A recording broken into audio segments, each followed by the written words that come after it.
তাম্রলিপ্ত সাংগঠনিক জেলা মহিলা মোর্চার সম্মেলন আজ 30শে জানুয়ারি মঙ্গলবার সকাল 11টায় নন্দকুমার ব্লকের ঠেকুয়া বাজারে তমলুক সাংগঠনিক জেলা ভারতীয় জনতা পার্টির মহিলা মোর্চার সাংগঠনিক সম্মেলনে প্রদীপ প্রজ্বলনের মাধ্যমে অনুষ্ঠানের শুভ সূচনা করেন তাম্রলিপ্ত সাংগঠনিক জেলা হলদিয়ার বিধায়িকা ও সভাপতি তাপসী মণ্ডল।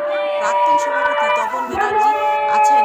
তাম্রলিপ্ত সাংগঠনিক জেলা মহিলা মোর্চার সভানেত্রী সম্পাদিকা, মহিলা মোর্চার মণ্ডল ও স্থানীয় কর্মীবৃন্দ।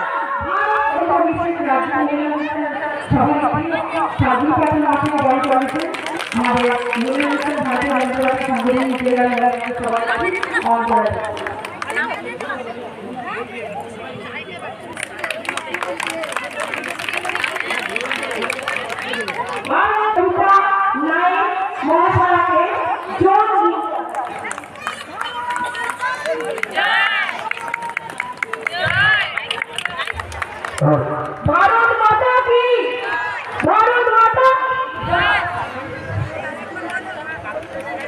এরপরে আমাদের স্টেটের সদস্য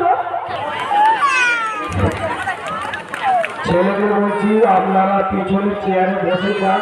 আপনার এলোমেলো জায়গায় দাঁড়িয়ে থাকলে হবে না। দর্শকের উদ্দেশ্যে বলছি, আপনারা চেয়ারে বসুন।